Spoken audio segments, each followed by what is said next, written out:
Hello guys, I am Ricky and you're most welcome to our YouTube channel Nirmala निर्वाण classes. जैसा कि जानते हैं फिजिक्स चल रहा है और फिजिक्स में जो टॉपिक आज हम लोग देखेंगे वो है उष्मीय प्रभाव पर आधारित घरेलू उपकरण। उष्मीय प्रभाव पर आधारित घरेलू उपकरण, इसको हम लोग समझेंगे और इसमें जो है दो तीन जो घरेलू उपकरण है जो उष्मीय प्रभाव पर आधारित है उसको हम लोग देखेंगे।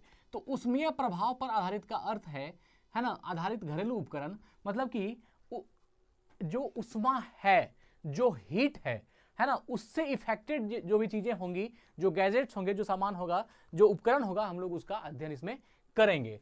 तो विद्युत धारा के उष्मीय प्रभाव का उपयोग है ना, विद्युत धारा के उष्मीय प्रभाव का उपयोग घरेलू उपकरणों जैसे विद्युत हीटर, विद्युत प्रेस, बल्ब, ट्यूबलाइट आदि में किया जाता है। तो अब जो उष्मीय प्रभाव पर आधारित घरेलू उपकरण है जैसे विद्युत हीटर, तो विद्युत हीटर जो है यह उष्मीय प्रभाव पर आधारित एक घरेलू उपकरण है। विद्युत प्रेस, जिसको आयरन हम लोग जो कपड़े में इस्त्री करते हैं, तो वह भी जो है उष्मीय प्रभाव पर आधारित उपकरण है। बल्ब जो कि जलते जलते हीट हो जाता है, वह बल्ब भी जो गर्म होता है तो वह भी उष्मीय प्रभाव पर आधारित घरेलू उपकरण है। ट्यूबलाइट वगैरह जो हीट होता है, तो यह सब चीज जो है उष्मीय प्रभाव पर आधारित घरेलू उपकरण है और इन्हीं का स्टडी आज हम लोगों को करना है, क्योंकि हम लोग विद्युत धारा का उष्मीय प्रभाव ये चैप्टर ही पढ़ रहे हैं। तो विद्युत धारा का उष्मीय प्रभाव, इसमें जो करंट से संबंधित विद्युत जो उष्मा पर आधारित जो विद्युत संबंधित चीजें होंगी उसका हम लोग इसमें स्टडी करेंगे। तो विद्युत हीटर जो पहला है, विद्युत हीटर अर्थात इलेक्ट्रिक हीटर। तो आज जिस उपकरण को हम पढ़ने वाले हैं वह है विद्युत हीटर या इलेक्ट्रिक हीटर। तो इलेक्ट्रिक हीटर के बारे में हम लोग समझेंगे। यह उष्मीय प्रभाव पर आधारित एक घरेलू उपकरण है। इसके बाद पढ़ेंगे विद्युत प्रेस, फिर बल्ब, फिर ट्यूबलाइट। आगे देखते हैं। तो देखिए, अब विद्युत हीटर जो होता है, आप जानते हैं कि इलेक्ट्रिक हीटर मूल रूप से जो है गर्मी के लिए या भोजन बनाने के भी काम में आता है। कि जैसे हीटर को लगा देते हैं तो वो क्या होता है, वह पूरा गर्म होता है और क्या देती है, उष्मा देती है। वह जो है विद्युत धारा चेंज कर जाती है किसमें, उष्मीय प्रभाव के रूप में, उष्मा के रूप में।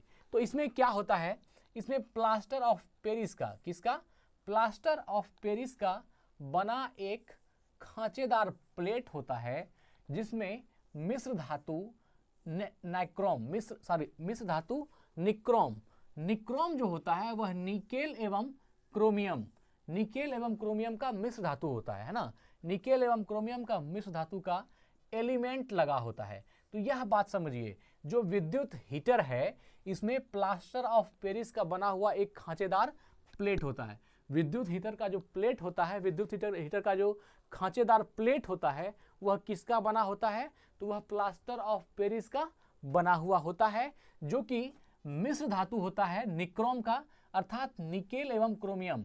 ये जो निक्रोम है ये निकेल और क्रोमियम का मिश्र धातु होता है।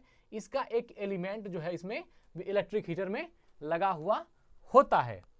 और देखिए, अत्यधिक प्रतिरोध होने के कारण जब इससे विद्युत धारा गुजारी जाती है तो यह लाल तप्त हो जाता है। क्या होता है, अब जो यह निकेल एवं क्रोमियम का जो मिश्र धातु निक्रोम है, यह इसका क्या होता है, रेसिस्टेंस ज्यादा होता है।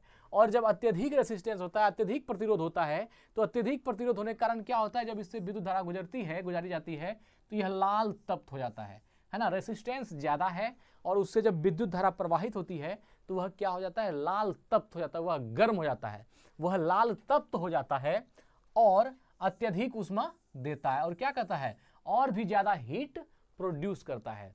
हीट ज्यादा प्रोड्यूस करने का मेन कारण क्या है कि उसका रेसिस्टेंस क्या है, अत्यधिक है।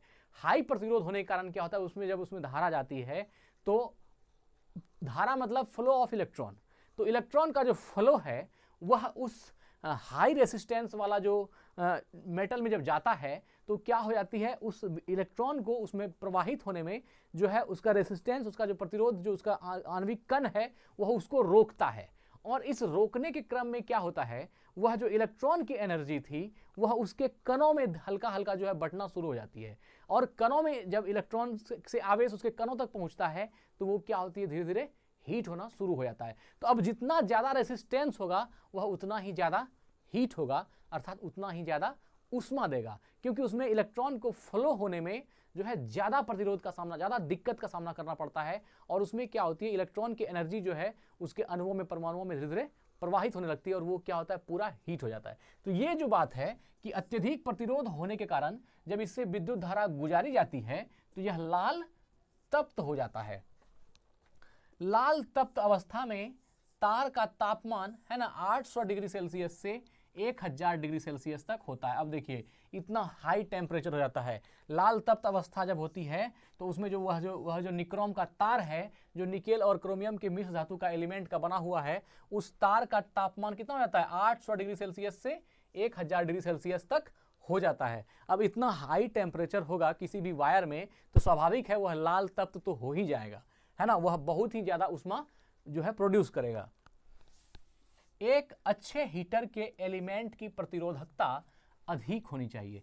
एक अच्छा हीटर, वह एक हीटर अच्छा हीटर तब कहलाएगा जब उसकी प्रतिरोधकता क्या होगी, उच्च होगी। जब उसकी प्रतिरोधकता अधिक होनी चाहिए, साथ ही उच्च ताप पर, है ना, हाई टेम्परेचर पर ऑक्सीकरण होनी चाहिए। जो उच्च टेम्परेचर है उस टेम्परेचर पर क्या होनी चाहिए, ऑक्सीकरण होनी चाहिए। अत्यधिक तापमान पर ऑक्सीकरण नहीं होनी चाहिए, सॉरी, अत्यधिक तापमान पर ऑक्सीकरण नहीं होनी चाहिए। तो एक अच्छे हीटर के एलिमेंट की प्रतिरोधकता अधिक होनी चाहिए, साथ ही उच्च टेम्परेचर पर ऑक्सीकरण नहीं होनी चाहिए, हाई टेम्परेचर पर ऑक्सीकरण नहीं होना चाहिए, और तब ही जो है वह एक अच्छा हीटर कहलाएगा।